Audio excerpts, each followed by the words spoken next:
5월의 햇살은 부서질 듯 찬란했으나 박선옥 여사의 마음은 짙은 먹구름에 잠겨 있었습니다. 오늘로 꼭 5년 눈에 넣어도 아프지 않을 외동딸 민지가 허망하게 세상을 등진 지 벌써 그리 오랜 시간이 흘렀다는 사실이 여전히 꿈결처럼 아득하기만 했습니다. 그녀는 사위 김진우의 단단한 팔에 의지한 채 가파른 산사로 향하는 돌계단을 한 걸음 한 걸음 힘겹게 내디뎠습니다. 숨이 턱까지 차올랐지만 딸아이와 함께했던 그 마지막 봄날의 기억이 발걸음을 재촉하는 듯 했습니다. 엄마, 이 절 공기 정말 좋지? 우리 매년 봄에는 꼭 같이 오자. 그 약속을 지키지 못한 딸에 대한 그리움과 원망이 뒤섞여 박 여사의 눈가가 뜨겁게 달아올랐습니다. 김서방은 그런 장모의 여윈 어깨를 가만히 감싸주며 무거운 침묵으로 그녀의 슬픔에 동행했습니다. 아내를 잃은 그의 가슴에도 5년이라는 세월이 무색하게 시퍼런 멍이 자리하고 있었지만 그는 장모 앞에서만큼은 슬픔을 내색하지 않으려 안간힘을 쓰고 있었습니다. 그 슬픔을 누구보다 잘 아는 장모에게 또 다른 짐을 지울 수는 없었기 때문입니다. 산사의 너른 마당에 들어서자 고즈넉한 풍경과는 어울리지 않는 긴장감이 박 여사를 엄습했습니다. 해마다 찾던 절이지만 오늘따라 유난히 다른 분위기가 느껴졌어요.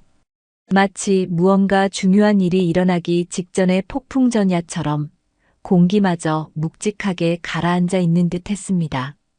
대웅전 앞에서 그들을 맞이한 것은 인자한 풍모의 주지 스님과 몇몇 동자승들이었습니다. 그런데 주지 스님의 바로 옆, 마치 그림자처럼 붙어 서 있는 한 젊은 여승에게 박 여사의 시선이 자신도 모르게 고정되었습니다. 단정하게 쪽진 머리, 무명천으로 지은 회색 승복이 지나치리만큼 검소해 보였으나 그 단아함 속에서 숨길 수 없는 청초함이 배어나왔습니다. 박 여사는 예를 갖추기 위해 합장하며 고개를 숙이려다 찰나에 스친 여승의 얼굴에서 순간적으로 숨이 멎는 듯한 충격을 받았습니다. 분명 처음 보는 얼굴인데 어딘지 모르게 낯익은 느낌. 박 여사는 가슴을 치고 올라오는 불길한 예감에 떨리는 눈으로 여승을 다시 찬찬히 뜯어보았습니다. 그리고 마침내 그녀의 시선이 여승의 왼쪽 손목에 머물렀습니다. 하얀 승복 소매 아래로 언뜻 드러난 그곳에는 세상에 박 여사는 자신의 눈을 의심하고 또 의심했습니다. 그것은 분명 어린 시절 민지가 부엌에서 장난을 치다 뜨거운 기름에 데어 생긴 작은 화상 자국이었습니다. 그 당시 화들짝 놀라 울던 딸아이를 다독이며 약을 발라주던 기억. 엄마, 이거 흉지면 어떡해? 나중에 시집 못 가면 엄마가 책임져. 라며 눈물 콧물 범벅이 되어 투정 부리던 딸의 얼굴이 파노라마처럼 스쳐 지나갔습니다. 박 여사는 저도 모르게 한 걸음, 두 걸음 홀린 듯 여승에게 다가섰습니다. 민지야? 내 딸 민지 맞니? 목소리는 형편없이 갈라져 나왔고 온몸이 사시나무처럼 떨렸습니다. 박 여사의 처절한 부름에 미동조차 없던 여승의 어깨가 파르르 경련하듯 떨리는 것을 그녀는 똑똑히 보았습니다. 그리고 천천히, 아주 천천히 고개를 드는 여승. 그렁그렁 눈물이 가득 고인 커다란 눈망울, 놀란 듯 살짝 벌어진 붉은 입술, 창백하게 질린 앳된 뺨. 박 여사가 밤마다 꿈속에서 그리고 또 그리던 딸 민지의 얼굴이었습니다. 5년의 세월이 야속하게도 희미한 그늘을 드리웠지만 그 모진 풍파 속에서도 여전히 고왔던 단 하나뿐인 자신의 딸이 틀림없었습니다. 머릿속이 새하얗게 비워지며 현실 감각이 사라졌습니다. 죽었다던 딸이 그것도 스님의 모습으로 눈앞에 서 있다니. 이 기막힌 상황을 어찌 받아들여야 할까요? 박 여사는 결국 터져나오는 울음을 참지 못하고 그 자리에 풀썩 주저앉고 말았습니다. 온몸에 힘이 빠져나가며 정신이 아득해졌습니다. 장모님, 정신 차리십시오, 장모님. 김서방의 다급한 외침이 꿈결처럼 멀게만 들렸습니다. 그 역시 눈앞의 광경을 믿을 수 없다는 듯 망연자실한 표정이었지만 쓰러지는 장모를 부축하는 그의 손은 반사적으로 움직였습니다. 장모님이 너무 큰 슬픔에 헛것이라도 보신 것일까? 하지만 그의 눈에도 분명히 보였습니다. 고개를 숙인 채 미동도 않는 저 여승의 모습 어딘가에서 사무치게 그리운 아내 민지의 그림자가 선명하게 어른거리고 있었습니다. 주지 스님은 당황한 기색 하나 없이 오히려 모든 것을 예견이라도 한 듯 침착하게 동자승에게 박 여사를 객사로 옮기도록 지시했습니다. 그리고는 김서방에게 나지막하지만 단호한 목소리로 말했습니다. 김 거사께서는 잠시 후 제 처소로 와주시면 좋겠습니다. 박 여사는 실신한 와중에도 애끓는 목소리로 딸의 이름을 되뇌었습니다. 민지야, 내 딸아. 그 처절한 절규는 겹겹이 쌓인 산사의 정막을 갈기갈기 찢어놓았습니다. 마치 5년 전 딸의 영정 앞에서 목 놓아 울던 그날처럼 박 여사의 세상은 또다시 무너져 내리고 있었습니다. 객사 골방에 겨우 몸을 누인 박 여사는 한참 동안이나 허공만 응시했습니다. 금방이라도 꺼질 듯 가쁜 숨을 몰아쉬며 방금 전 자신이 겪은 일이 현실인지 꿈인지 분간하려 애썼습니다. 하지만 눈을 감아도 떠도 딸아이의 얼굴과 손목의 그 흉터가 잔상처럼 아른거려 도저히 떨쳐낼 수가 없었습니다. 아니, 떨쳐내고 싶지 않았습니다.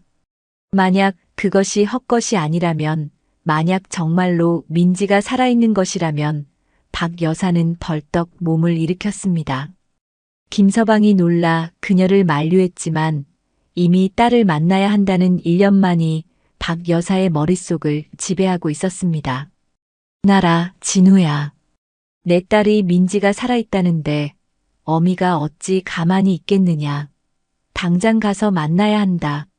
그녀의 목소리는 쇳소리처럼 갈라져 있었지만 그 안에 담긴 절박함은 그 어느 때보다 강렬했습니다. 김서방은 거의 울부짖듯 매달리는 장모를 간신히 진정시키며 우선 주지 스님을 만나 자초지종을 들어보는 것이 순서라고 설득했습니다. 그의 심장 또한 터질 듯이 뛰고 있었어요. 만약 장모님의 말씀이 사실이라면 그는 죽은 줄로만 알았던 아내를 다시 만날 수 있다는 뜻이었습니다. 하지만 그 기쁨에 앞서 어째서 아내가 5년 동안이나 죽음을 위장한 채 가족을 속여야 했는지에 대한 의문과 혼란이 파도처럼 밀려왔습니다. 주지 스님의 처소는 산사의 다른 곳보다 유난히 깊은 침묵과 정적에 쌓여 있었습니다. 박 여사는 방문 앞에 이르자마자 거칠게 문을 열어젖히려 했지만 김서방이 간신히 그녀를 붙들었습니다. 주지 스님은 이미 그들이 올 것을 알고 있었다는 듯 방 안에서 조용히 차를 다리고 있었습니다.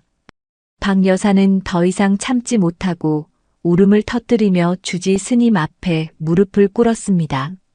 스님, 제발 제 딸 민지가 맞지 않습니까? 어찌된 일인지 소상히 말씀해 주십시오.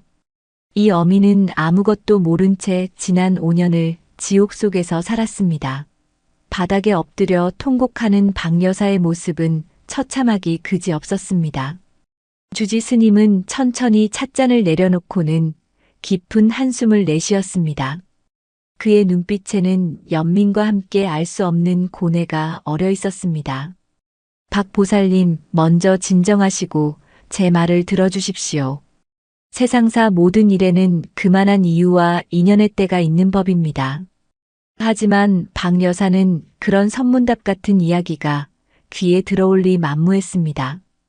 그녀는 오직 딸의 생사 그리고 그 여승이 딸이 맞는지 아닌지에 대한 확답만을 원했습니다. 이유라니요. 어미에게 딸의 생사보다 더 중요한 이유가 어디 있단 말입니까? 그 아이 현각이라 하셨습니까? 그 아이가 제 딸 민지인지 아닌지만이라도 제발. 그때 방문이 소리 없이 스르륵 열리며 그림자 하나가 방 안으로 들어섰습니다. 박 여사와 김서방은 동시에 고개를 돌렸습니다. 그곳에는 아까 대웅전 앞에서 보았던 바로 그 여승, 현각 스님이 파리한 얼굴로 서 있었습니다. 박 여사는 마치 용수철처럼 튀어 일어나 그녀에게 달려가려 했지만 현각 스님은 두어 걸음 뒤로 물러서며 차갑게 고개를 숙였습니다.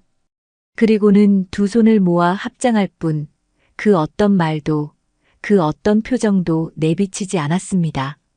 그 모습은 마치 박 여사의 존재 자체를 부정하는 듯한 견고한 침묵의 벽과도 같았습니다. 민지야, 내 딸아, 정녕 어미를 몰라보겠느냐.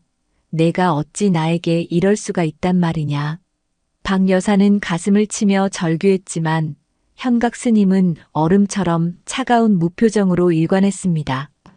그 냉담한 시선 앞에서 박 여사는 온몸의 피가 거꾸로 솟는 듯한 절망감을 느꼈습니다. 지난 5년간 딸을 잃은 슬픔보다 더한 고통이 그녀의 심장을 갈기갈기 찢어놓는 듯 했습니다. 김서방 역시 할 말을 잃었습니다.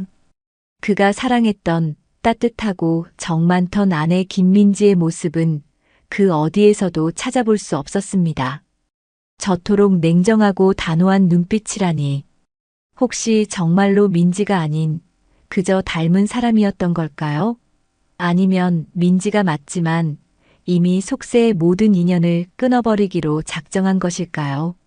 수많은 물음표가 그의 머릿속을 어지럽혔습니다.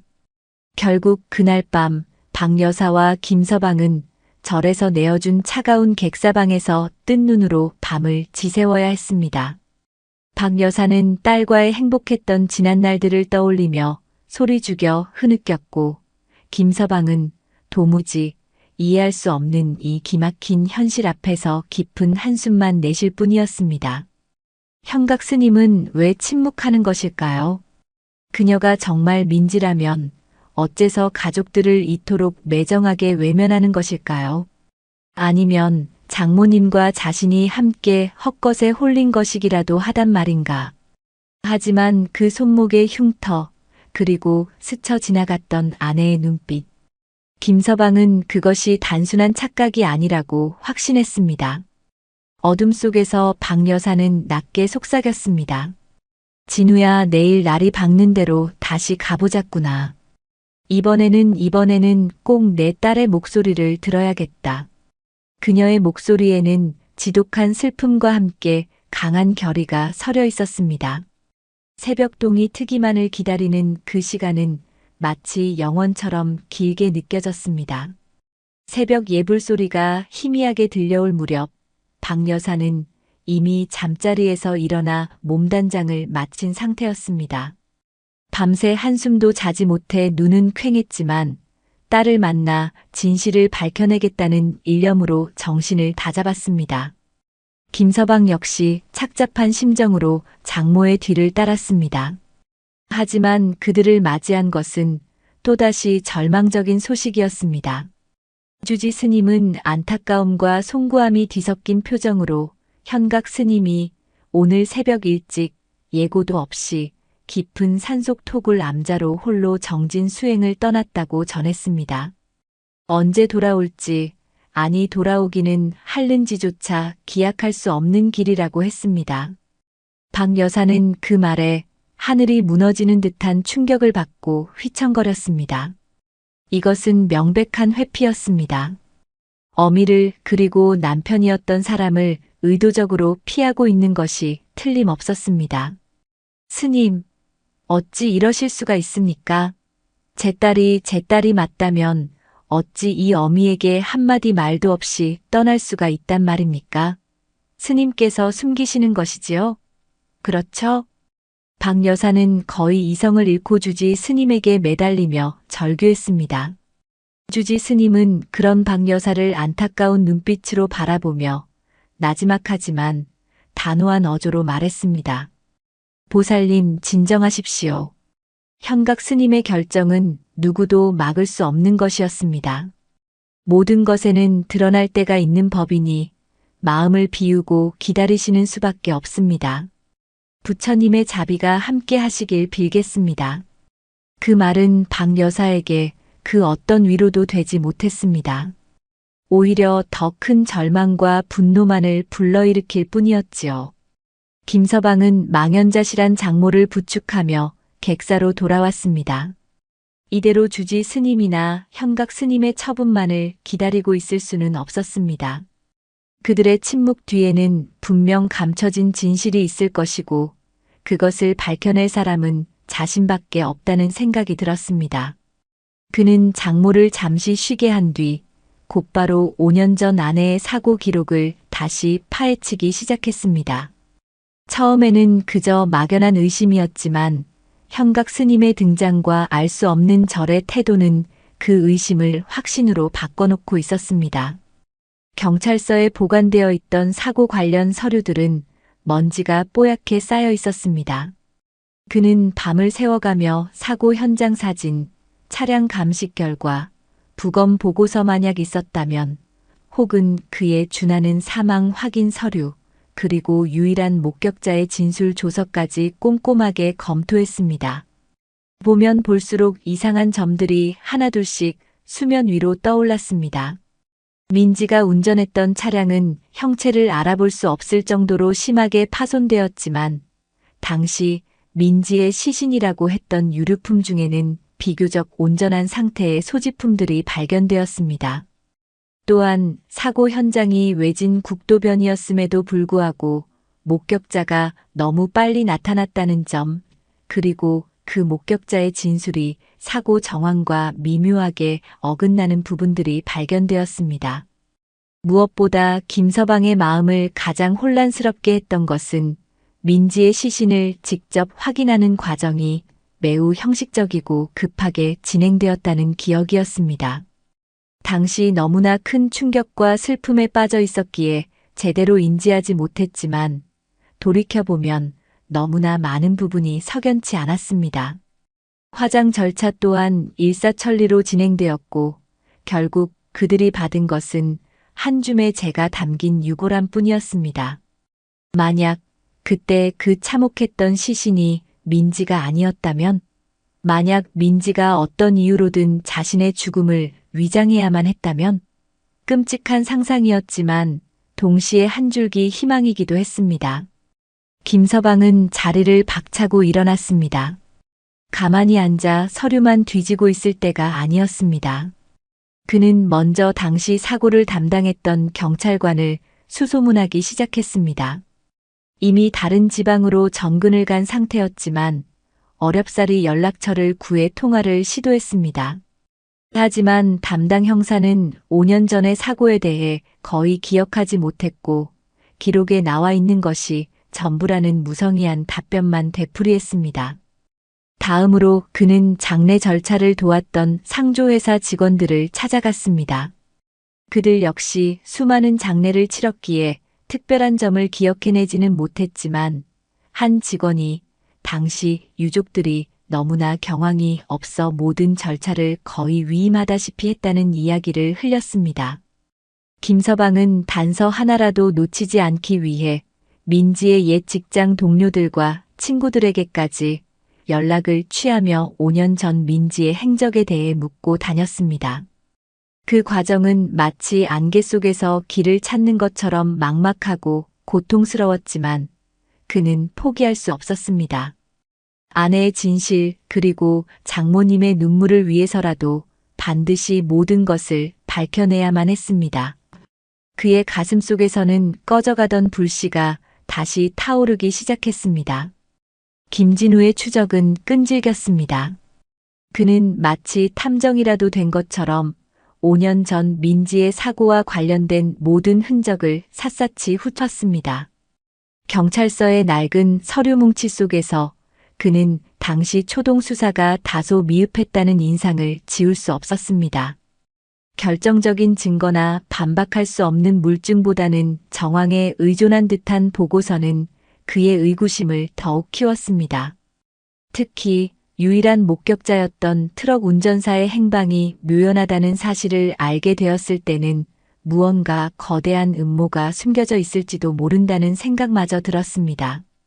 그는 포기하지 않고 민지의 대학 시절부터 가장 절친했던 친구 이수연을 찾아갔습니다. 수연은 민지의 사고 소식을 듣고 장례식장에서 누구보다 서럽게 울었던 친구였습니다.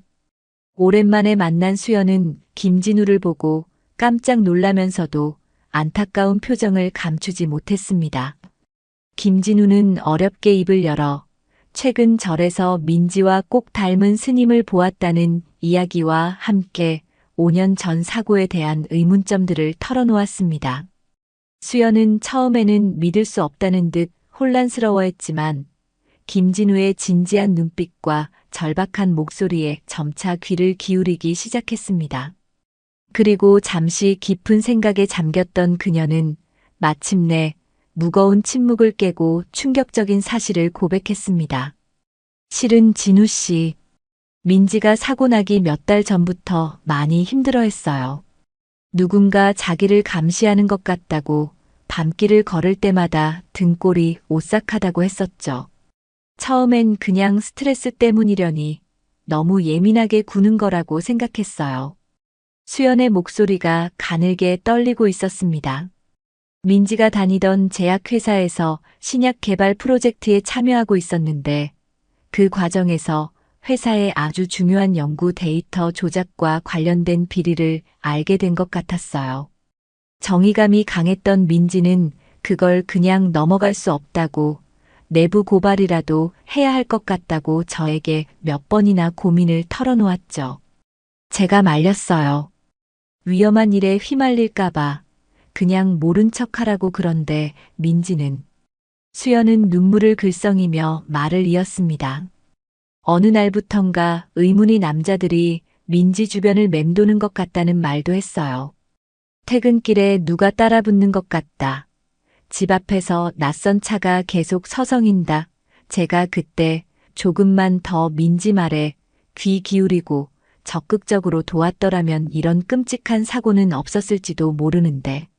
수연은 자책감에 말을 잇지 못하고 오열했습니다. 김진우는 떨리는 손으로 수연의 어깨를 다독였지만 그의 머릿속은 이미 거대한 충격과 분노로 뒤엉켜 있었습니다. 아내의 죽음이 단순한 사고가 아니었다니. 회사의 비리를 밝히려다 협박을 받고 미행까지 당했다니. 그렇다면 아내는 그 거대한 위협으로부터 벗어나기 위해 어쩌면 가족들까지 위험에 빠뜨리지 않기 위해 스스로 죽음을 위장하고 잠적했을 가능성이 커졌습니다. 김진우의 심장이 격렬하게 뛰기 시작했습니다. 아내가 겪었을 공포와 고독, 그리고 절망감이 고스란히 느껴지는 듯 했습니다. 동시에 지난 5년간 아무것도 모른 채 슬픔에 잠겨 지내야 했던 장모와 자신의 처지가 너무나 기막히고 원통했습니다. 그는 주먹을 불끈 쥐었습니다. 만약 이 모든 것이 사실이라면 아내를 그런 극한의 상황으로 내몬 자들을 절대로 용서할 수 없었습니다. 그리고 그 진실의 끝에 서 있을 아내, 민지를 무슨 수를 써서라도 다시 만나야만 했습니다.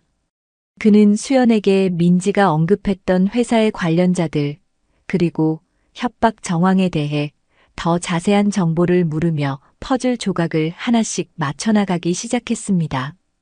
안개 속에 가려졌던 진실의 윤곽이 아주 조금씩, 그러나 분명하게 드러나고 있었습니다. 김진우는 수연과의 대화를 통해 몇 가지 중요한 단서를 얻었습니다. 민지가 의심했던 회사 내 인물들의 이름, 그리고 그녀가 내부 고발을 위해 자료를 수집하고 있다는 사실을 암시했던 정황들이었습니다. 그는 곧바로 해당 제약회사에 대해 조사하기 시작했습니다. 5년 전 그 회사는 주가 조작 및 신약 임상시험 결과 조작 의혹으로 한 차례 큰 홍역을 치렀다가 유야무야 넘어간 적이 있었습니다. 민지의 사고 시점과 기묘하게 일치하는 시기였습니다. 김진우는 당시 사건을 취재했던 기자들을 수소문하고 관련 기사들을 샅샅이 뒤졌습니다. 그 과정에서 민지가 단순한 직원이 아니라 핵심 연구팀의 일원이었으며 조작된 데이터의 위험성을 가장 먼저 인지하고 문제 제기를 했던 인물 중 하나였을 가능성이 떠올랐습니다. 만약 그렇다면 회사 입장에서는 민지가 눈엣 가시 같은 존재였을 것이고 그녀의 내부 고발은 회사의 존립 자체를 위협할 수 있는 폭탄과도 같았을 겁니다. 김진우는 등골이 서늘해지는 것을 느꼈습니다. 아내는 생각보다 훨씬 더 위험하고 거대한 음모의 중심에 서 있었던 것일지도 모릅니다. 그가 알아내야 할 진실은 이제 단순한 사고의 재조사를 넘어 거대한 조직의 비리를 파헤치는 일이 될 수도 있었습니다. 박선옥 여사는 하루하루가 피를 말리는 시간의 연속이었습니다.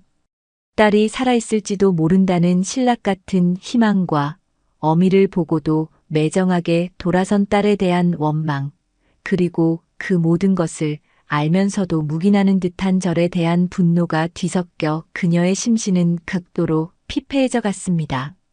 매일 새벽동이 트면 절을 찾아 대웅전 앞에서 하염없이 현각 스님이 돌아오기만을 기다렸습니다. 끼니를 거르는 일은 다반사였고 밤에는 딸의 이름을 부르다 지쳐 잠들기 일쑤였습니다. 앙상하게 마른 볼, 퀭하게 들어간 눈, 금방이라도 쓰러질 듯 위태로운 그녀의 모습은 보는 이의 마음마저 아프게 했습니다. 김서방은 그런 장모를 곁에서 지극정성으로 보살피면서도 자신의 추적이 더디기만 한 것에 대한 자책감과 초조함을 느꼈습니다. 그러던 어느 날 저녁, 김서방은 며칠간의 조사를 통해 알아낸 충격적인 사실들을 박 여사에게 조심스럽게 털어놓았습니다. 민지가 회사 내부의 거대한 비리를 알게 되었고, 그로 인해 신변에 심각한 위협을 느끼고 있었다는 것, 그리고 어쩌면 그 모든 위험으로부터 가족을 지키기 위해 혹은 스스로 살아남기 위해 죽음을 위장하는 극단적인 선택을 했을지도 모른다는 추측이었습니다. 박 여사는 김서방의 말을 듣는 내내 온몸을 부들부들 떨었습니다. 딸이 지난 5년간 살아있었다는 사실에 대한 안도감도 잠시, 그 어린 것이 홀로 감당해야 했을 공포와 절망의 무게가 태산처럼 그녀의 가슴을 짓눌렀습니다. 내 딸, 내 불쌍한 딸 얼마나 무섭고 외로웠을꼬. 그 험한 세상을 어찌 혼자 흑흑. 이 못난 어미는 아무것도 모르고 각 여사는 가슴을 치며 통곡했고 김서방은 그런 장모를 부둥켜 안고 함께 눈물을 흘렸습니다. 이제 그들의 슬픔은 단순한 상실감이 아니었습니다.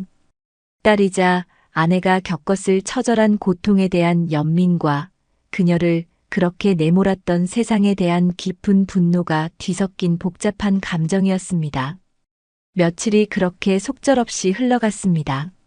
박 여사의 기다림은 절망으로 변해가고 있었고 김서방의 추적도 결정적인 증거 앞에서 벽에 부딪힌 듯 답보 상태에 머물렀습니다. 바로 그때 기적처럼 주지 스님이 사람을 보내 그들을 자신의 처소로 불렀습니다. 박 여사는 마지막 남은 힘을 짜내 김서방의 부축을 받으며 주지 스님 앞에 섰습니다. 주지 스님은 평소와 다름없이 차분하고 온화한 표정이었지만 그의 깊은 눈빛 속에는 그동안 보이지 않던 어떤 결연함 같은 것이 느껴졌습니다. 그는 두 사람에게 따뜻한 차를 한 잔씩 권한 뒤 천천히 입을 열었습니다. 박 보살님, 그리고 김 거사님. 그동안 두 분의 깊은 슬픔과 고뇌를 곁에서 지켜보며 저 또한 많은 생각을 하였습니다. 주지 스님의 목소리는 맑은 풍경 소리처럼 나지막하게 울렸습니다. 현각 스님, 아니 민지 보살이 드디어 두 분을 만나기로 하였습니다. 그 말에 박 여사의 눈이 번쩍 뜨였습니다. 심장이 목구멍까지 치솟아 터질 것만 같았습니다. 드디어 딸을 만날 수 있다는 희망에 온몸의 세포 하나하나가 전율하는 듯 했습니다. 김서방 역시 감격과 긴장이 뒤섞인 표정으로 주지 스님을 바라보았습니다. 하지만 주지 스님은 이내 차분한 목소리로 말을 이었습니다. 다만 그 만남에는 몇 가지 약조해 주셔야 할 사항이 있습니다. 민지 보살이 지난 5년간 속세의 모든 인연을 끊고 부처님께 귀의하여 수행에만 정진해 온 것은 그만큼 깊고 절박한 사연이 있었기 때문입니다. 그 사연을 듣게 되시더라도 부디 평정심을 잃지 않고 민지 보살의 입장을 헤아려 주시겠다는 약조, 그리고 오늘의 만남 이후 민지 보살의 뜻을 존중하여 그녀가 선택한 삶을 방해하지 않겠다는 약조를 해주실 수 있겠습니까? 주지 스님의 조건은 어찌 보면 가혹하게 들릴 수도 있었지만 박 여사와 김서방에게는 선택의 여지가 없었습니다. 지금 그들에게 가장 중요한 것은 딸이자 아내인 민지를 다시 만나는 것, 그리고 그녀의 목소리로 직접 진실을 듣는 것이었습니다. 박 여사는 떨리는 목소리로 그러나 단호하게 대답했습니다. 스님, 어떤 조건이라도 따르겠습니다. 제 딸아이의 뜻이라면 이 어미는 무엇이든 할 수 있습니다. 제발 제 딸을 만나게만 해주십시오.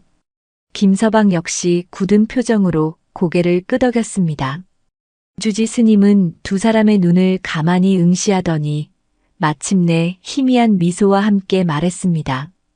알겠습니다. 두 분의 깊은 마음을 믿겠습니다. 내일 아침 일찍 제가 직접 두 분을 민지 보살이 머무는 암자로 안내해 드리겠습니다. 그날 밤 박 여사와 김서방은 밀려드는 망감 속에서 뜬 눈으로 밤을 새웠습니다. 5년이라는 긴 세월의 벽을 넘어 마침내 딸을, 아내를 만난다는 설렘과 기대감. 하지만 동시에 그녀가 들려줄 이야기에 대한 두려움과 불안감도 떨쳐낼 수 없었습니다.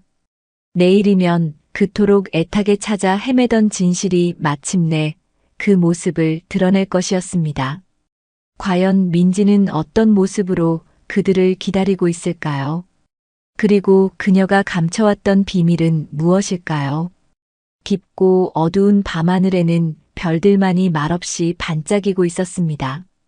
이튿날 아직 어둠이 채 가시지 않은 푸른 새벽빛이 산사의 지붕 위로 희미하게 내려앉을 무렵 박선옥 여사와 김진우는 주지 스님의 그림자를 말없이 뒤따랐습니다.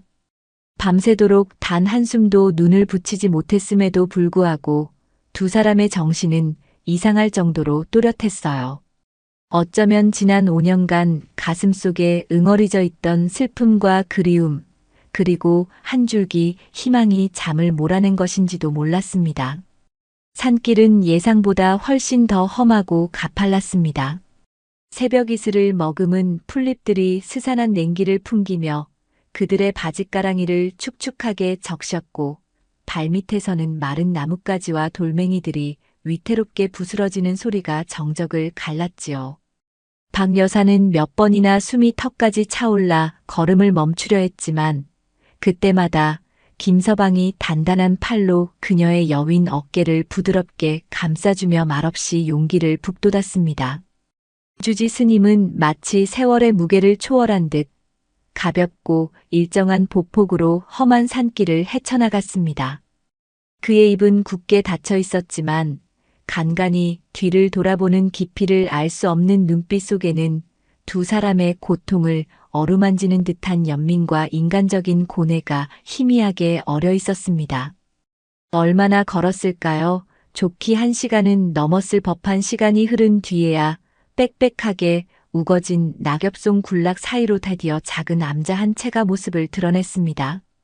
그것은 금방이라도 쓰러질 듯 퇴락한 흙벽의 초라한 암자였으나 주변에 고요하고 장엄한 산세와 어우러져 마치 속세의 번뇌가 미치지 못하는 신성한 공간처럼 느껴졌어요.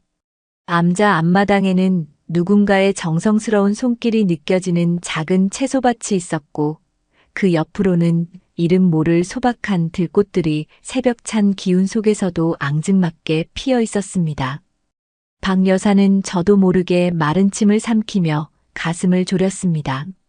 저 허름한 문 너머에 지난 5년간 죽은 줄로만 알았던 밤낮으로 피눈물을 흘리며 그리워했던 딸 민지가 있다는 사실이 도저히 현실처럼 받아들여지지 않았습니다.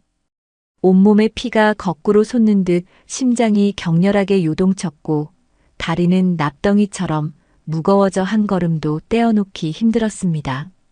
주지 스님은 암자 앞에서 잠시 걸음을 멈추고 깊은 숨을 내쉬며 두 사람을 향해 돌아섰습니다.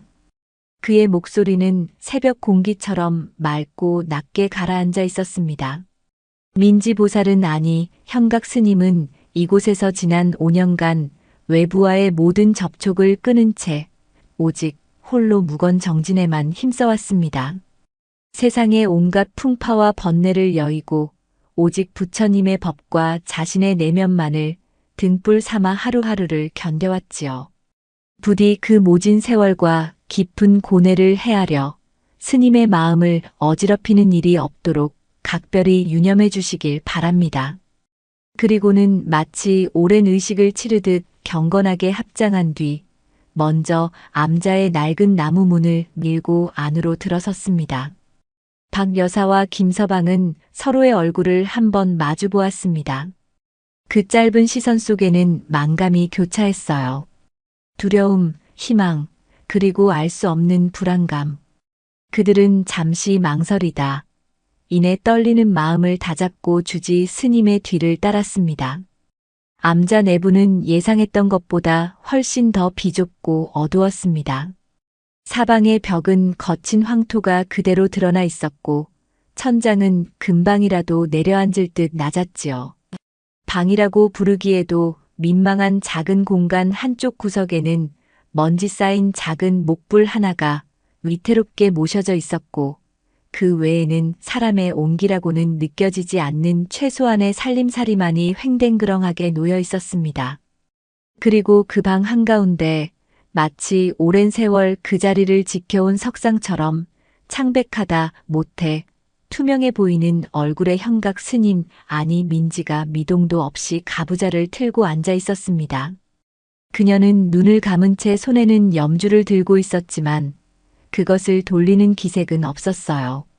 마치 깊은 선정에 빠져 있는 듯 혹은 이 세상 사람이 아닌 듯 초연하고 비현실적인 분위기를 풍기고 있었습니다. 5년이라는 세월은 그녀의 앳되고 생기 넘치던 얼굴에서 혈색을 앗아갔지만 대신 그 자리에는 인간의 희로애락을 초월한 듯한 깊고 그윽한 눈매와 형언할 수 없는 성스러움이 자리 잡고 있었습니다. 박 여사는 그 모습을 보는 순간 가슴속에서 뜨거운 무언가가 울컥 치밀어 올라와 터져 나오려는 울음을 간신히 목구멍으로 삼켰습니다. 주지 스님은 민지의 옆에 조용히 다가가 앉으며 마치 깊은 잠에 빠진 아이를 깨우듯 부드럽게 그녀의 어깨를 어루만졌습니다. 현가가 이제 그만 눈을 뜨거라. 약조한 대로 내 어머니와 김거사님을 모시고 왔느니라. 이제 그동안 내 가슴 깊이 묻어두었던 응어리들을 풀어놓을 때가 된 것 같구나. 민지는 아주 천천히 마치 천근만근의 무게를 들어 올리듯 무거운 눈꺼풀을 들어 올렸습니다. 그녀의 눈동자는 맑고 깊었지만 그 안에는 지난 5년간 겪었을 이루 다 말할 수 없는 고통과 슬픔 그리고 모든 것을 체념한 듯한 깊은 절망감이 뒤섞여 있었어요. 한참 동안 아무 말 없이 마치 처음 보는 사람들처럼 박 여사와 김서방을 번갈아 바라보던 민지는 마침내 메마른 입술을 힘겹게 열었습니다. 그 목소리는 새벽 서리처럼 차갑고 가늘게 떨리고 있었습니다. 어머니 그리고 진우 씨. 그 단 몇 마디의 음성에 박 여사는 결국 지난 5년간 억눌러왔던 모든 감정을 폭발시키고 말았습니다. 민지야 내 딸아 살아있었구나. 정말 살아있었어. 그녀는 이성을 잃은 사람처럼 딸에게 달려가 그 여인 몸을 부둥켜 안고 싶었지만 차마 발걸음이 떨어지지 않았습니다. 민지는 그런 박 여사의 애끓는 시선을 애써 외면한 채 마치 남의 이야기를 하듯 담담하지만 처절한 슬픔이 묻어나는 목소리로 지난 5년간의 숨겨진 진실을 토해내기 시작했습니다. 제가 몸담았던 회사에서 저는 결코 보아서는 안 될 추악한 진실을 마주하고 말았습니다. 수많은 사람들의 생명과 건강을 담보로 천문학적인 이익을 편취하기 위한 거대한 신약 개발 데이터 조작이 조직적으로 자행되고 있었어요. 처음에는 그저 헛소문이거나 일부의 과장된 이야기일 거라고 애써 외면하려 했지만 파고들면 파고들수록 그 비리의 뿌리는 상상을 초월할 정도로 깊고 광범위했습니다. 저는 제 양심이 허락하지 않았습니다. 도저히 그것을 알고도 모른 척할 수가 없었어요. 민지의 목소리는 어느새 분노와 절망으로 가늘게 떨리고 있었습니다. 내부 고발을 결심하고 그들의 범죄를 입증할 자료들을 하나둘씩 모으기 시작하자 그때부터 상상조차 할 수 없었던 끔찍한 협박이 시작되었습니다. 밤낮을 가리지 않고 걸려오는 의문의 전화들, 섬뜩한 경고 메시지, 퇴근길을 뒤쫓는 검은 그림자들, 심지어는 집으로 찾아와 현관문을 부술듯이 두드리고 소리 지르는 일까지 저는 매일 밤 악몽에 시달렸고 단 하루도 마음 편히 잠들 수 없었습니다. 살아도 사는 게 아니었어요. 그녀는 잠시 가쁜 숨을 몰아쉬고는 더욱 처절한 목소리로 말을 이었습니다.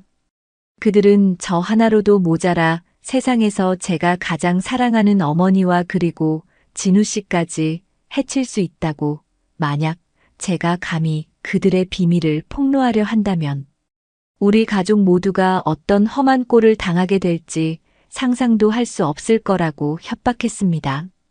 저는 정말이지 매일매일 피가 마르는 것 같았어요. 그래서 결국 저는 모든 것을 포기하고 제 존재 자체를 지워버리는 방법을 택할 수밖에 없었습니다. 민지의 창백한 뺨 위로 뜨거운 눈물이 봇물처럼 흘러내렸습니다. 5년 전 그날의 사고는 제가 처음부터 끝까지 치밀하게 계획하고 실행한 자작극이었습니다. 폐차 직전에 낡은 차를 구해 인적이 드문 절벽 아래로 밀어 떨어뜨리고 미리 위조해둔 다른 사람의 신분증과 약간의 돈만 챙겨 그곳을 빠져나왔습니다. 그리고는 이 세상 그 누구도 저를 찾지 못할 깊은 곳으로 그렇게 숨어들어야만 했어요. 어머니, 진우 씨 저를 용서하지 마세요. 저는 그런 끔찍한 죄를 저질렀습니다.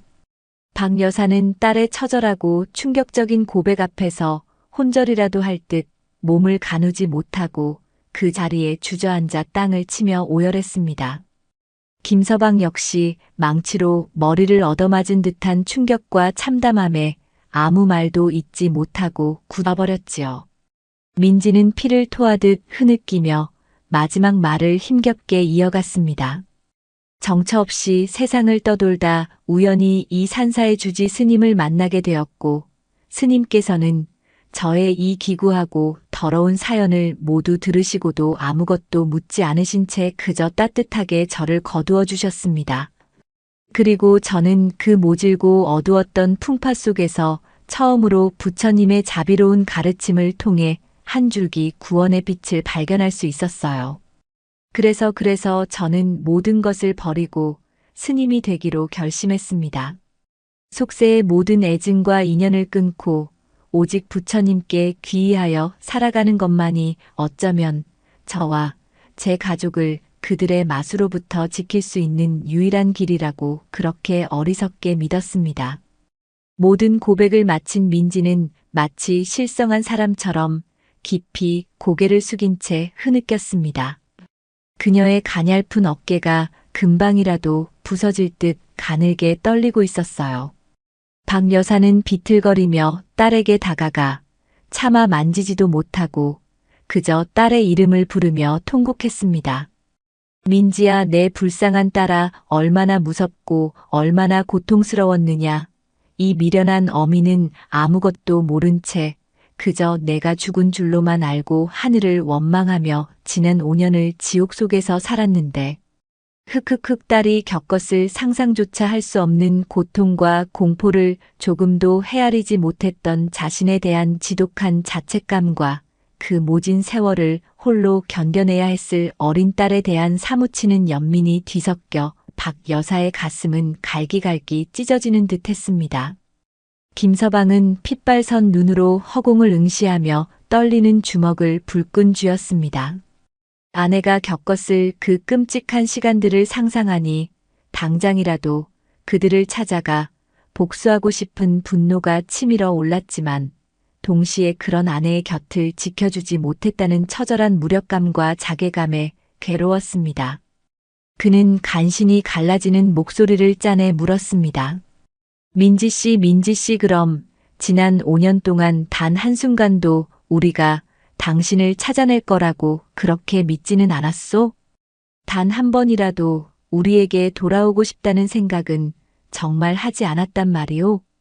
그 애끓는 물음 속에는 아직 채 정리되지 않은 서운함과 안타까움, 그리고 여전히 아내를 향한 애틋하고 절절한 마음이 복잡하게 얽혀 있었습니다. 민지는 고개를 들지 못한 채 그저 죄인처럼 소리 없이 눈물만 하염없이 흘릴 뿐이었습니다. 그 뜨거운 눈물 속에는 차마 말로서는 다 표현할 수 없는 수만 가지 감정들이 녹아 처절하게 흘러내리고 있었습니다. 민지의 처절했던 고백이 끝난 후 암자 안에는 한동안 숨막히는 침묵만이 무겁게 감돌았습니다. 박 여사는 딸의 손을 부여잡고 말라붙은 줄 알았던 눈물을 또다시 하염없이 쏟아냈고 김서방은 복잡다단한 심경을 애써 억누르며 창밖에 스산한 겨울 풍경만을 멍하니 바라보고 있었어요. 그의 머릿속은 뒤죽박죽 엉켜버린 실타래처럼 혼란스러웠습니다. 주지 스님은 그런 그들의 모습을 한동안 안타까운 눈빛으로 지켜보다가 이내 말없이 자리에서 일어나 조용히 암자 밖으로 나갔습니다. 이제 남은 것은 핏줄과 사랑이라는 질긴 인연으로 묶인 가족들이 풀어야 할 너무나도 아프고 어려운 숙제였기 때문이었습니다. 얼마나 많은 시간이 그렇게 정지된 듯 흘러갔을까요? 박 여사가 마침내 북받쳐 오르는 울음을 간신히 추스르고 떨리는 목소리로 딸에게 물었습니다. 민지야, 내 딸아, 이제 다 끝난 것이냐? 너를 그토록 괴롭혔던 그 악독한 놈들은 이제 다 사라진 것이냐고 묻고 있다. 이제는 이 어미랑 같이 따뜻한 우리 집으로 돌아가도 되는 것이지? 응? 엄마가 맛있는 밥 해줄게. 내가 제일 좋아하던 갈비찜도 해주고 뜨끈한 미역국도 끓여줄게. 그 물음 속에는 지난 5년간 딸을 잃고 처절한 슬픔 속에서 살아야 했던 한 어미의 간절한 바람과 딸과 함께 평범하고 소박했던 지난날의 일상으로 돌아가고 싶은 애절한 소망이 고스란히 담겨 있었습니다. 하지만 민지는 힘없이 고개를 가로저었어요. 그녀의 눈빛은 깊은 슬픔과 체념으로 흐려져 있었습니다. 어머니, 죄송해요. 정말 죄송해요. 하지만 저는 아직 돌아갈 수가 없어요. 아니, 어쩌면 영원히 돌아가서는 안 될지도 몰라요. 그들이 그 악마 같은 자들이 언제 다시 저를 찾아내서 어머니와 진우 씨를 또다시 위험에 빠뜨릴지 알 수 없어요. 저는 더 이상 두 분을 제 불행 속에 끌어들일 수 없습니다. 그게 무슨 소리냐? 우리가 너를 지켜주면 되지 않느냐? 이 어미가 그리고 내 서방이었던 진우가 두 눈 부릅뜨고 있는데 어느 누가 감히 너를 해하려 든단 말이냐? 나는 너 하나만 보고 이 모진 세상을 악착같이 살아왔다.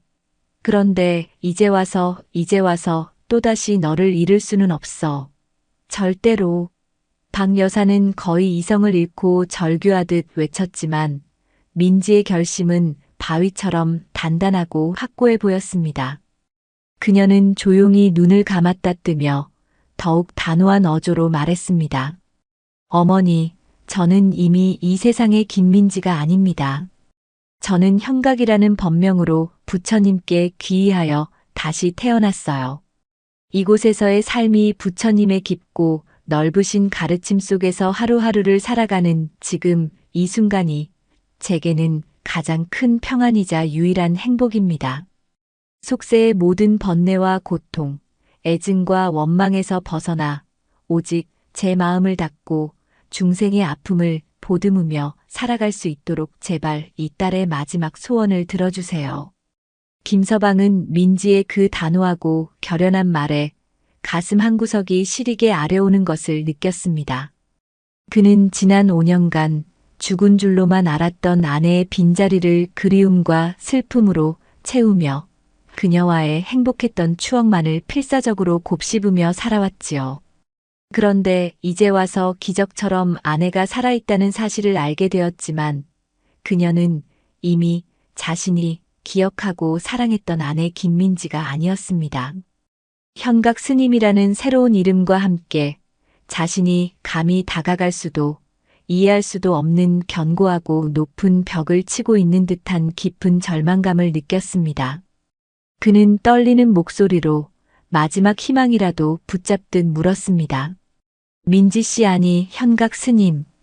그럼 우리 부부의 연은 당신이 그토록 소중하게 여겼던 우리의 사랑은 당신에게 이제 아무런 의미도 없는 과거의 허상일 뿐이요? 당신이 그토록 지키고 싶었다던 당신의 가족인데 이제 와서 그렇게 쉽게 그렇게 매정하게 모든 연을 끊어낼 수 있다는 말이요? 내 마음은 내 이 미칠 것 같은 심정은 당신 눈에는 보이지도 않는단 말이요? 민지는 김서방의 그 처절하고 흔들리는 눈빛을 차마 정면으로 마주보지 못하고 힘겹게 고개를 떨구며 입을 열었습니다. 진우 씨, 제가 어찌 당신과의 소중했던 시간들을 당신이 제게 베풀어 주었던 그 깊고 따뜻했던 사랑을 잊을 수 있겠어요. 매일 밤낮으로 두 분 생각에 잠 못 이루고 저의 어리석은 선택으로 인해 두 분께 안겨드린 그 크나큰 고통과 죄책감에 수없이 몸부림쳤습니다. 하지만 제가 만약 속세로 돌아간다고 해서 모든 것이 예전처럼 행복하게 되돌아갈 수 있을까요? 저는 이미 너무 많은 것을 잃었고 너무 많이 변해버렸어요. 당신에게도 저는 더 이상 좋은 아내가 당신이 사랑했던 그 김민지가 되어드릴 수 없을 겁니다.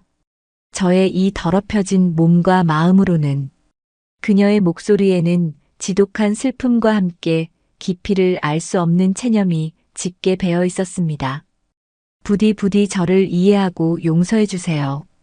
제가 이곳에서나마 작은 평화를 찾고 부처님의 가르침에 따라 살아갈 수 있도록 그것만이 어쩌면 제가 당신과 어머니께 지은 이 큰 죄를 조금이나마 속죄할 수 있는 유일한 길이라고 그렇게 생각합니다.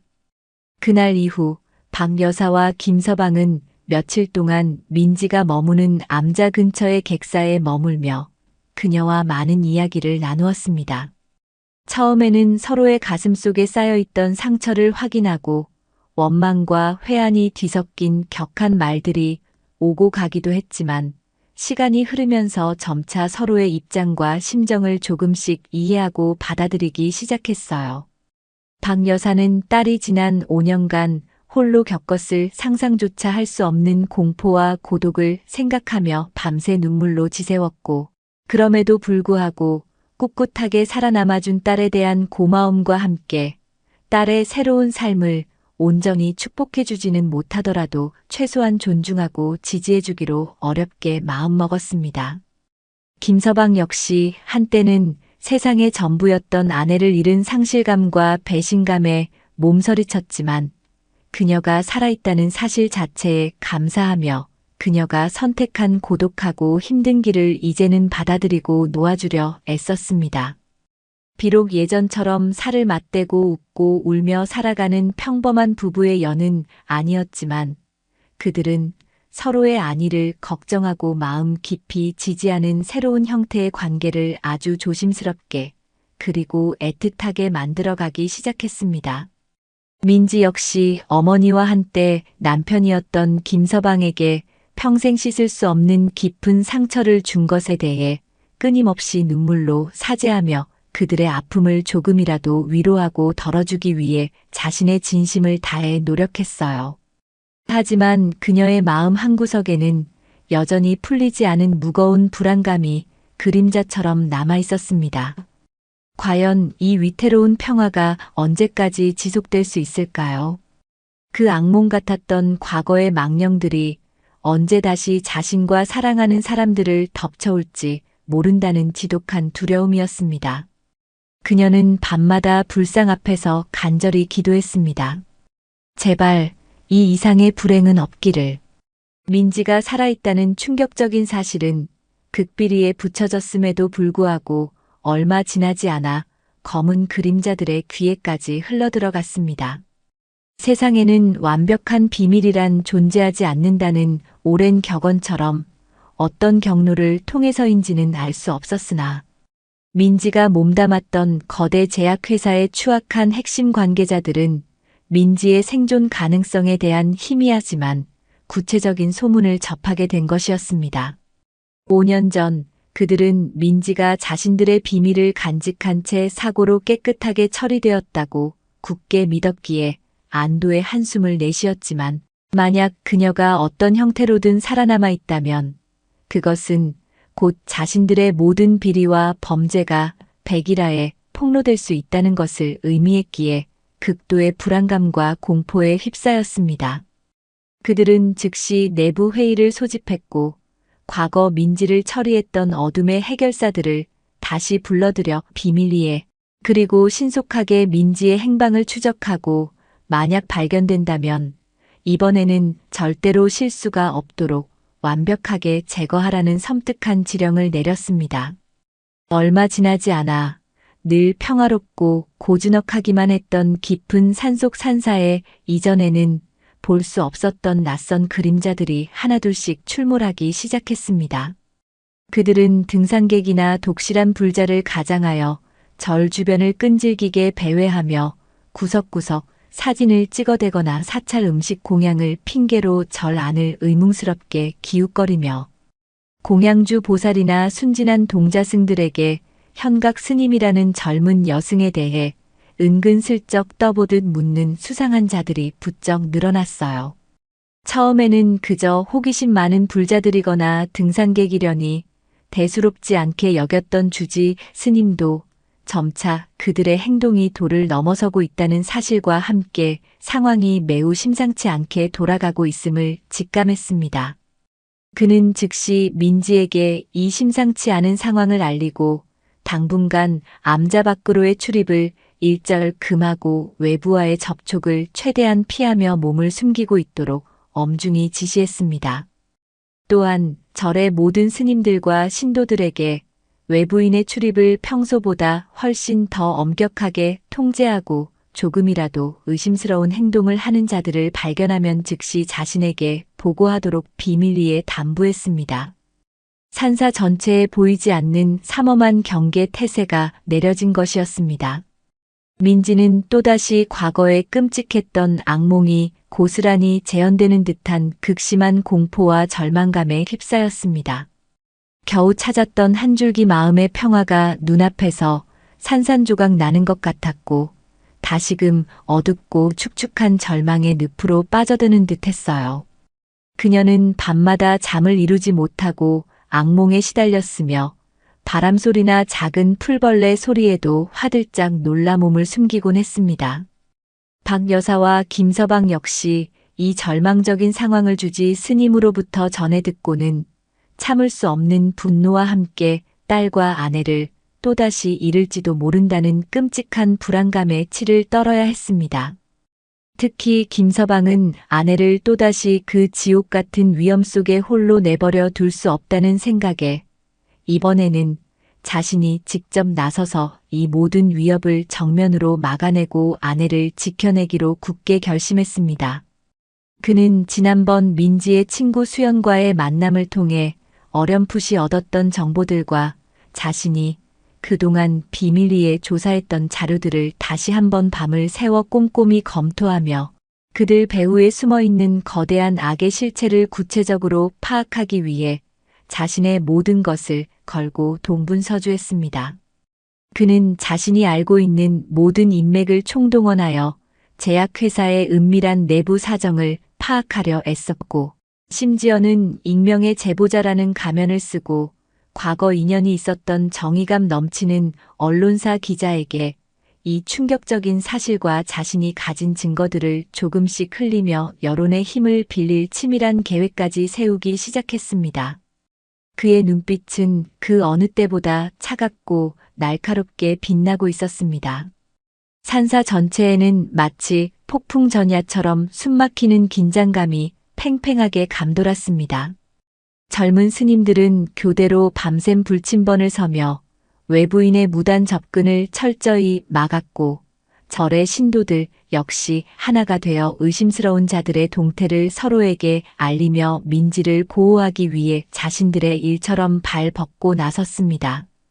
주지 스님은 매일같이 민지가 머무는 암자를 찾아 따뜻한 위로와 함께 부처님의 가르침을 통해 용기를 북돋아 주었지만, 민지의 창백한 얼굴에 깊이 드리워진 불안과 공포의 그림자는 좀처럼 쉽게 가시지 않았어요. 그녀는 또다시 자신의 존재가 사랑하는 가족들과 이 선량한 사찰의 사람들에게 크나큰 피해를 주는 것은 아닌지, 차라리 자신이 이 세상에서 영원히 사라져버리는 것이 어쩌면 모두를 위한 최선의 길은 아닌지 깊은 괴로움과 번뇌에 휩싸였습니다. 하지만 박 여사는 그런 딸의 떨리는 손을 그 어느 때보다 굳건히 잡고 단호하게 말했습니다. 민지야, 내 딸아. 2번 다시 너를 저 악마 같은 놈들에게 빼앗길 수는 없다. 이번에는 이 어미가, 그리고 내 곁에는 진우가 있지 않느냐. 그러니 아무 걱정 말고 우리만 믿고 너는 그저 내 마음을 편히 가지거라.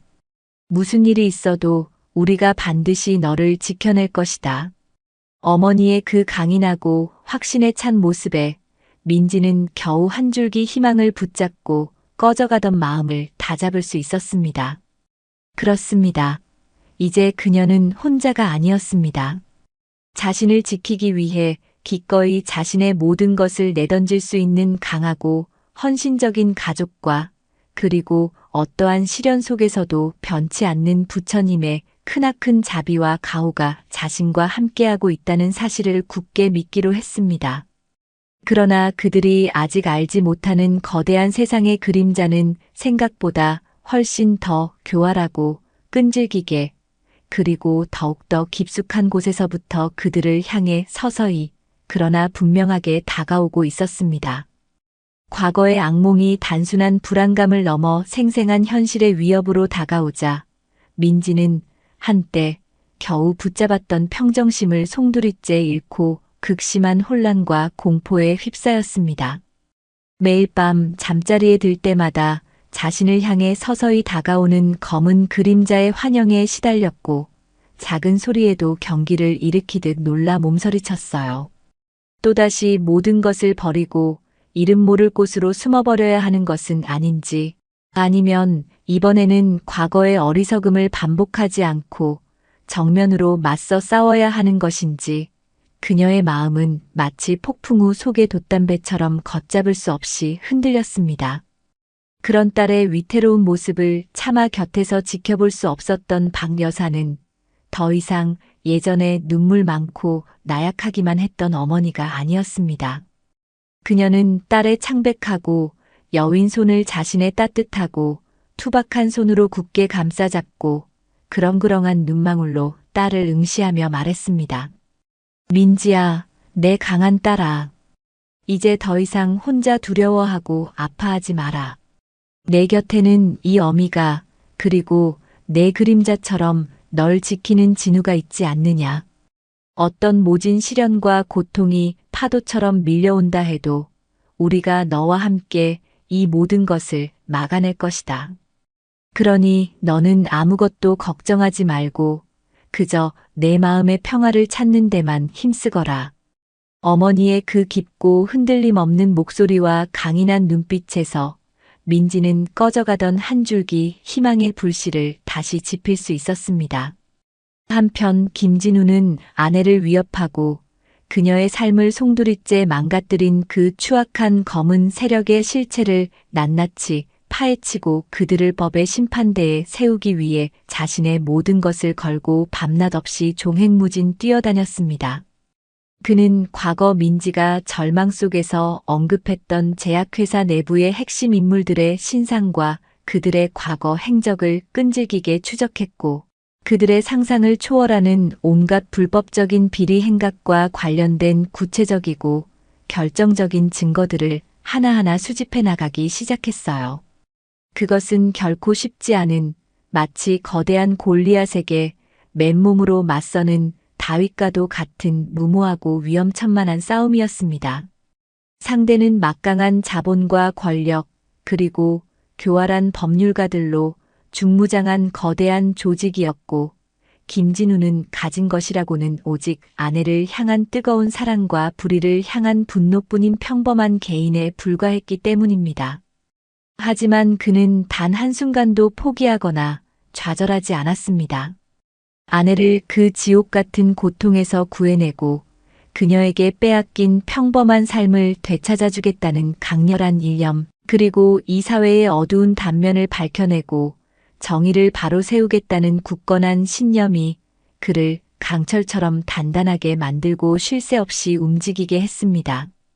그는 과거 짧은 인연이 있었던 정의감 넘치고 강직하기로 소문난 언론사 탐사보도팀의 한 기자에게 자신이 수집한 자료들을 익명으로 조금씩 흘리며 여론의 관심을 환기시키는 한편 뜻을 같이 하는 소수의 양심적인 시민단체와 변호사들의 도움을 받아 거대 제약회사의 추악한 비리를 공론화시키고 법적인 책임을 묻기 위한 치밀하고도 대담한 계획을 차근차근 진행시켜 나갔습니다.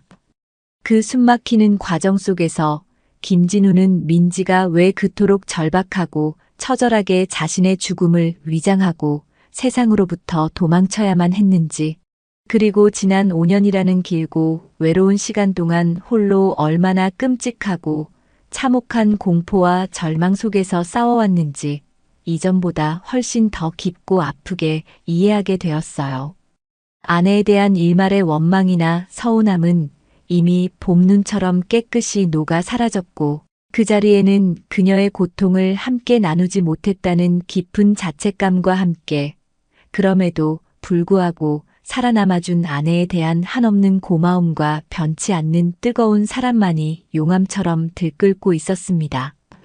그는 만신창이가 된 몸과 마음으로 암자에 숨어 지내는 민지를 찾아가 자신이 현재 벌이고 있는 위험하지만 의미 있는 싸움에 대해 담담하게 설명하며 그녀의 떨리는 손을 굳게 잡고 말했습니다. 민지 씨, 현각 스님. 이제 당신은 더 이상 혼자가 아니오. 내가, 그리고 당신을 세상에서 가장 사랑하시는 장모님께서 당신의 곁을 그림자처럼 지킬 것이오. 그러니 당신은 아무것도 걱정하지 말고 당신의 길, 당신이 선택한 그 평화로운 수행자의 길을 묵묵히 걸어가시오. 당신을 괴롭히는 저 어둠의 그림자들은 이제 내가 모두 거두어 가겠소. 그의 목소리에는 흔들림 없는 확신과 함께 아내를 향한 깊고 숭고한 사랑이 담겨 있었습니다. 민지는 그런 김진우의 강인하고 헌신적인 모습에서 과거 자신이 그토록 뜨겁게 사랑했던, 그리고 어쩌면 지금 이 순간에도 자신의 마음속 깊은 곳에서 애틋하게 그리워하고 있는 한 남자의 변치 않는 셔츠고 든든함을 느꼈습니다. 그녀의 눈가에 뜨거운 눈물이 하염없이 흘러내렸습니다. 김진우의 목숨을 건 끈질긴 노력과 그의 진심에 감동한 소수의 용기 있는 내부 고발자들의 결정적인 양심 선언이 이어지면서 철옹성처럼 견고해 보였던 거대 제약회사의 추악하고 조직적인 비리는 마침내 그 더러운 실체를 세상 앞에 낱낱이 드러내기 시작했습니다. 언론은 연일 이 충격적인 사건을 비중 있게 다루며 대서특필을 쏟아냈고, 분노한 국민들의 진상규명 요구가 빗발치자 마침내 검찰과 경찰의 합동수사본부가 꾸려져 대대적인 수사가 본격적으로 착수되었어요. 과거 민지를 협박하고 죽음의 문턱까지 내몰려 했던 핵심 관련자들은 국내외로 도피를 시도하는 등 마지막까지 발버둥 쳤지만 김진우가 목숨을 걸고 확보한 결정적인 증거들과 양심 선언을 한 내부 고발자들의 생생하고 구체적인 증언들 앞에 결국 차례차례 법의 엄중한 심판대에 오르게 되었습니다. 길고 길었던 그리고 너무나도 고통스러웠던 싸움의 끝에서 민지는 마침내 그 지긋지긋한 과거의 악연들을 끊어내고 진정한 영혼의 자유를 얻게 된 것이었습니다. 모든 사건이 세상의 시끄러운 관심 속에서 일단락된 후 박 여사와 김진우는 한결 가벼워진 마음으로 민지가 머무는 작은 암자로 향했습니다. 그들의 얼굴에는 오랜 시간 동안 그들을 짓눌렀던 무거운 불안감 대신 안도감과 함께 잔잔하고 깊은 평온함이 잔잔한 미소처럼 감돌았습니다. 박 여사는 더 이상 딸을 민지라는 속세의 이름으로 부르지 않았어요. 그녀는 현각 스님의 두 손을 자신의 따뜻한 손으로 가만히 감싸잡고 자애로운 눈빛으로 그녀를 바라보며 말했습니다. 현각 스님, 나의 자랑스러운 딸아. 이제 그 모질고 지독했던 모든 악연이 다 끝났으니 부디 그동안의 무거운 짐들을 모두 내려놓고 마음 편히 수행에만 정진하시게. 이 어미는 이제 스님의 그 고귀한 앞날을 조용히 축원하며 스님이 주신 이 새로운 삶에 감사하며 살아갈 것이네. 그녀의 목소리에는 딸의 새로운 삶을 진심으로 받아들이고 축복하는 어머니의 깊고 넓은 사랑이 담겨 있었습니다. 김진우 역시 현각 스님을 향해 존경과 감사의 마음을 담아 깊이 고개를 숙였습니다. 현각 스님, 그동안 스님께 너무나 크고 깊은 고통을 드렸습니다. 부디 이 어리석은 중생을 너그러이 용서해 주시고 이제 모든 것을 훌훌 털어버리고 부처님의 크신 가르침 속에서 참된 평안과 행복을 찾으시길 진심으로 기원하겠습니다. 그의 목소리에는 한때는 자신의 전부였던 아내를 떠나보내는 애틋한 슬픔과 함께 세속의 모든 번뇌를 끊고 진리의 길을 걷는 한 수행자에 대한 깊은 존경심이 함께 진하게 배어 있었습니다. 비록 예전과 같은 평범하고 일상적인 가족의 형태는 아니었지만 그들은 서로의 깊은 아픔을 누구보다 잘 이해하고 따뜻하게 보듬으며 세상 그 누구보다도 굳건하고 아름다운 믿음과 사랑으로 이어진 아주 특별하고도 새로운 인연의 형태를 조용히 그러나 그 무엇보다도 단단하게 만들어가고 있었습니다.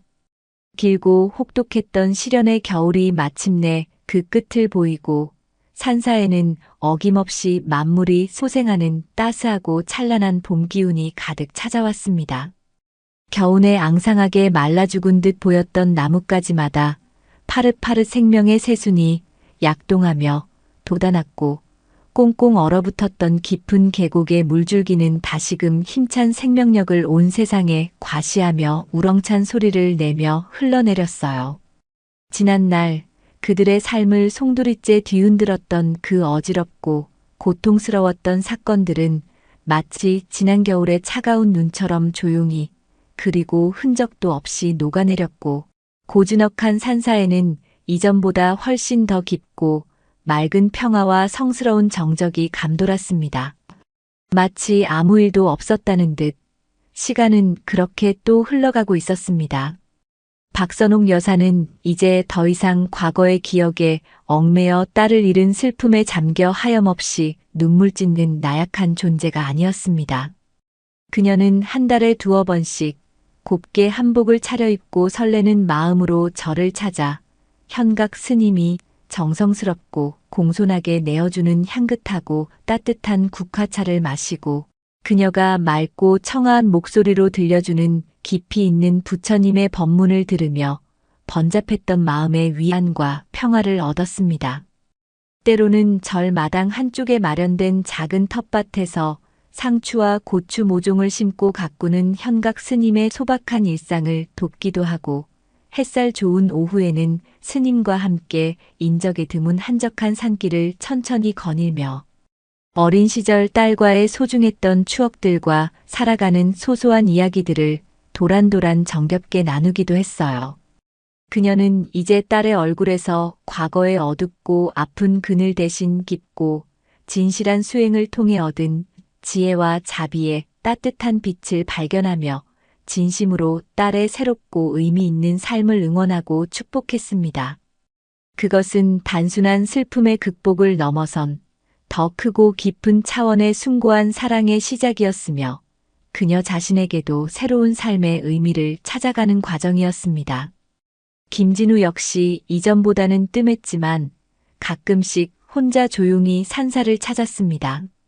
처음에는 현각 스님을 스스럼 없이 마주하는 것이 어색하고 마음 한구석이 여전히 아려왔지만 계절이 몇 번 바뀌고 시간이 흐르면서 그 역시 이 새롭고 특별한 관계에 점차 익숙해지고 적응해 갔어요. 그는 더 이상 현각 스님에게서 과거 자신이 그토록 뜨겁게 사랑했던 아내 김민지의 모습을 억지로 찾으려 애쓰지 않았습니다. 대신 때로는 삶의 깊은 지혜와 깨달음을 나누는 존경스러운 스승으로, 때로는 세상의 온갖 시름을 잠시 잊고 속 깊은 이야기를 편안하게 털어놓을 수 있는 아주 오래되고 가까운 벗처럼 그녀를 진심으로 대했습니다. 그들은 함께 산사의 사계절이 만들어내는 아름답고 변화무쌍한 풍경을 감상하기도 하고 빠르게 변해가는 세상 돌아가는 이야기와 사람 사는 이런저런 이야기들을 나누며 잔잔한 웃음꽃을 피우기도 했습니다.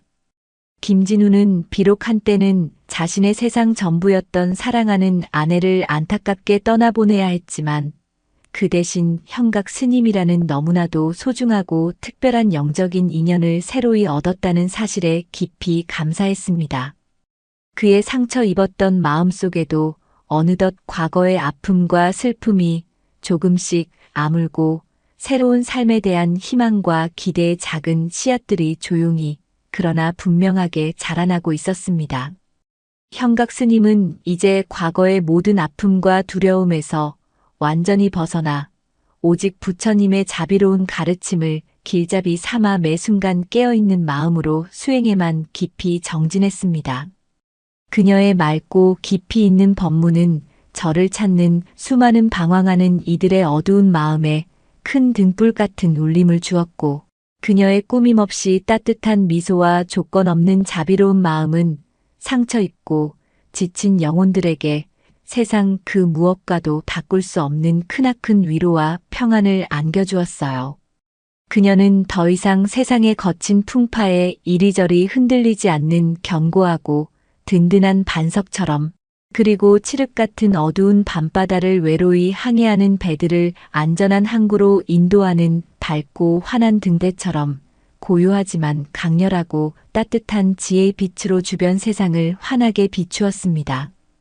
그녀의 맑고 온화한 얼굴에는 언제나 잔잔하고 평화로운 미소가 은은하게 떠나지 않았고, 그 성스럽고 아름다운 미소는 그것을 바라보는 모든 이들의 번뇌하고 오염된 마음까지도 맑고 향기롭게 정화시켜주는 듯한 불가사의한 힘을 지니고 있었습니다.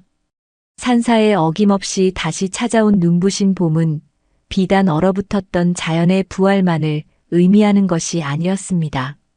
그것은 그 모든 모질고 혹독했던 시련을 당당히 이겨내고 마침내 새로운 삶을 시작하는 그들의 가슴속 깊은 곳에서 찬란하게 피어나는 영원한 희망의 또 다른 이름이었지요. 바람결에 아련히 실려오는 산사의 풍경 소리가 그들의 아름답고도 숭고한 새로운 시작을 진심으로 축복하는 듯 더없이 맑고 청아한 소리로 산사 전체로 은은하게 울려 퍼지고 있었습니다. 그 울림은 영원히 계속될 것만 같았습니다.